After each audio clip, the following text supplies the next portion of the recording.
Good evening, everybody. I hope, I always say this, I hope you're all keeping well, because I really do. I don't want to see anybody in trouble, which is always somebody in trouble. But I'd like to say just a few words that we're coming on to the holy season of Lent.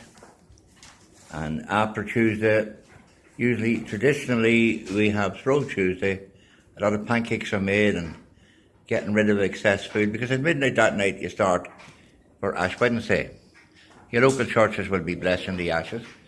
I have a lot of ashes blessed here, so I might be on circuit that day. But we want to let you all know it's a time of preparing for the resurrection of Jesus Christ. And when he fasted 40 days in the desert, so we'll see how many people can fast or what they want to do. It's up to you, between you and your Jesus God. I don't tell anybody what to do. I leave it to them, and it's up to them what to do. It's up to you what you do. But don't kill yourself fasting or do something you can't do. The idea of fasting actually was, in the early church, was you'd eat, for example, fish. You'd save money if you had fish, because herring was a very cheap dish in those days. Or they were around. It was much cheaper than meat. So more healthier actually than meat, fish. So what you do is you'd have money saved if you're fasting and not eating as much stuff, and you give that to various charities.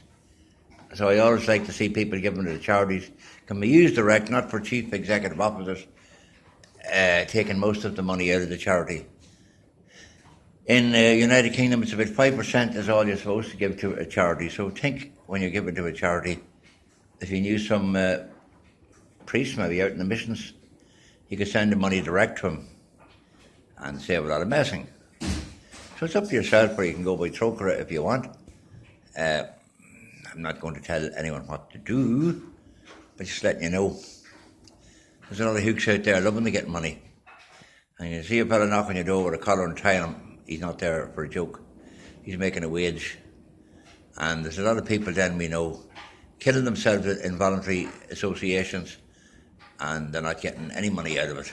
So it's good to see those people, and they're really doing a good turn. They're showing the love of the neighbours. Now, enough said for Lent. We'll assume you get on to it. You can attend Mass in the morning. If you can't get it, you'll get it on the internet and the webcams. I won't have a recorded Mass every morning, because time consuming, I don't always be available. And I do a recorded Mass for the weekend, okay. And number two, if you keep annoying people with a lot of Masses, they might get sick of you. So, with the various things we'll be talking about, but I'll be more just talking about on Sunday's Mass about how we're getting on with Lent, what we're going to do, etc. So we'll see when I read the readings, because I let the Spirit guide. I don't believe in sticking to a set formula like some people would do.